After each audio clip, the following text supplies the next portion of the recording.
Se dice que la Tierra es un campo de batalla entre el reino de la luz y las tinieblas. A lo largo de los siglos, ambos reinos han librado batallas mortales.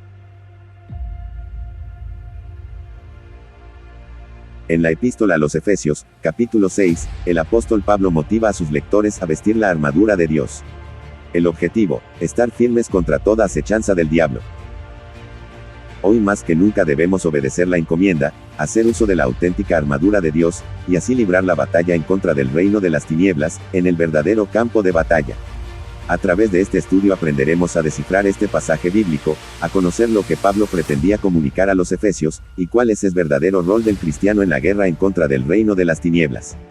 Aprenderemos a conocer cuál es la verdadera guerra espiritual, a identificar las malas interpretaciones y engaños de Satanás a la iglesia en torno a este pasaje, y aprenderemos a vestirnos de la auténtica armadura de Dios, para así permanecer firmes ante las amenazas del enemigo.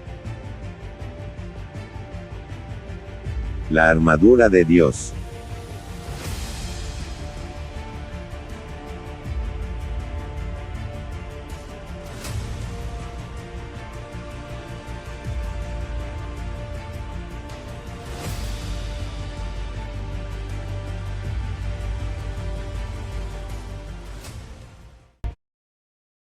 Por lo demás, hermanos míos, fortaleceos en el Señor, y en el poder de su fuerza.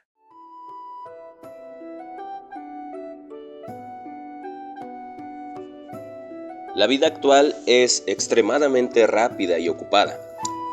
Las rutinas diarias son el constante desempeño de importantes roles que sostienen nuestra compleja sociedad.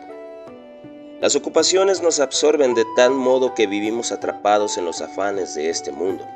Sin embargo, en este entorno industrial y comercial en que nos movemos dentro de nuestra sociedad, el reino de las tinieblas también esparce la maldad, filtra toda clase de corrupción y busca a toda costa el control a través de diferentes medios. En el momento en que creímos en Jesucristo, fuimos hechos hijos de Dios, condecorados de gran privilegio, y al mismo tiempo nos enrolamos en el ejército de Dios para poner en fuga a las filas invasoras del reino de las tinieblas. Esto significa que tendremos que ir en muchas ocasiones de manera contraria a la corriente de este mundo. Sin embargo, esto requiere una fuerza más allá de nuestras propias fuerzas, fuerza que solo proviene de Dios. Éfeso era una ciudad importante, situada en medio de una concurrida vía comercial y militar, con un importante puerto marítimo. Los nativos eran devotos de la diosa Artemisa, eran de oficio plateros y artesanos, vivían de la devoción de la gente a su diosa, la cual era adorada en el templo, ubicado dentro de la ciudad. Por consiguiente, siendo una ciudad tan concurrida, era un hecho que estaría plagada de perversiones, corrientes contrarias a la vida que agrada a Dios. Los cristianos de Éfeso no podían pelear en sus propias fuerzas, por lo que Pablo los motiva a buscar la fortaleza en el Señor. Solo en Dios encontrarían el poder para permanecer firmes ante la maldad de la ciudad. De la misma manera, nosotros, los auténticos cristianos, encontramos en Dios el poder, donde nuestras fuerzas son renovadas, las heridas de nuestras batallas son sanadas y estamos listos para retomar la batalla con firmeza. Somos invencibles cuando vestimos de toda la armadura de Dios.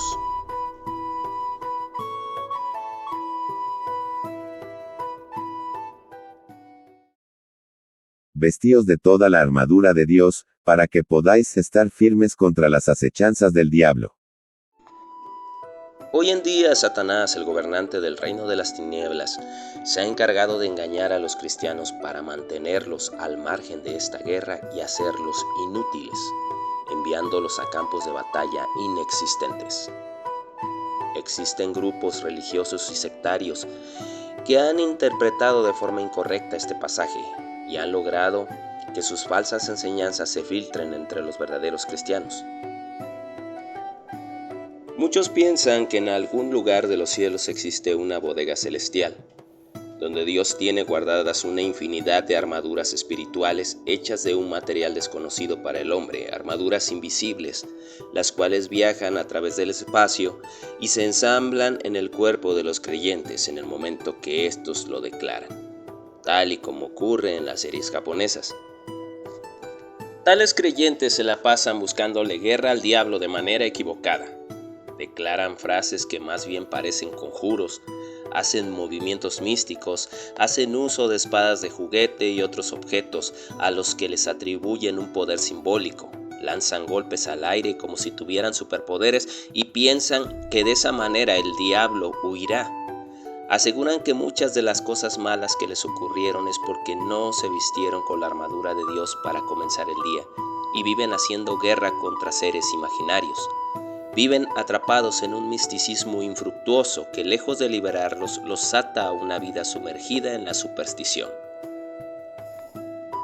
Pensar de esta manera es atentar contra la madurez del creyente, es atentar en contra de la paz que Dios ha depositado en cada uno de nosotros, pues Él tiene absoluto cuidado de sus soldados. Es interpretar de manera infantil el pasaje bíblico. Por lo tanto, para comprender la verdad central de Efesios 6, 10 al 20, es absolutamente necesario despojarse de toda obstinación, así como de toda postura mística y de cualquier pensamiento infantil. Si logramos hacer a un lado cualquiera de estos estorbos mentales, entonces estaremos listos para conocer la verdadera enseñanza de este pasaje. Cuando el apóstol Pablo escribió esta epístola, fue necesario que éste eligiera una ilustración para llevar a sus lectores a comprender el verdadero mensaje que Dios quería transmitir. Pablo se inspiró en torno al ambiente cultural que Éfeso vivía en ese entonces. Era muy común ver desfilar legiones de soldados romanos equipados con sus lóricas segmentatas, armaduras hechas de láminas de bronce, diseñadas para proteger a su portador en combates cuerpo a cuerpo. Es posible que, siendo griegos, los efesios crecieron con la influencia del héroe Aquiles, quien vestía una armadura celestial fabricada por Hefesto, según el famoso escritor Homero. Ante tal influencia literaria y militar, Pablo posiblemente se vio motivado a utilizar un recurso literario llamado alegoría, la cual definiremos de la siguiente manera. La palabra alegoría tiene un origen griego que significa figurar. La alegoría es un recurso literario que explica una idea representándola a través de símbolos, objetos o seres vivientes. La alegoría pretende dar una figura a una idea abstracta, para que ésta pueda ser comprendida de mejor manera al usar una serie de metáforas, por lo que a la alegoría también se le conoce como metáfora continuada. Autores como John Bunyan, Robert Fisher, entre otros, se valieron de este recurso literario para escribir sus ingeniosas obras. En concreto, cuando el apóstol Pablo motiva a los efesios a vestir la armadura de Dios, no se refería literalmente a una armadura de metal, tampoco a una armadura espiritual, sino más bien hablaba en sentido figurado. Al referirse a la armadura de Dios, el apóstol Pablo se refiere a la presencia de Dios, andar todo tiempo en el Espíritu, buscar en todo tiempo la cobertura de Dios, como él mismo escribe en la epístola a los Romanos en el capítulo 13, verso 14, donde exhorta a sus lectores a no vivir para los deseos de la carne. Más bien los motiva a vestirse de Jesucristo como quien se viste de una armadura.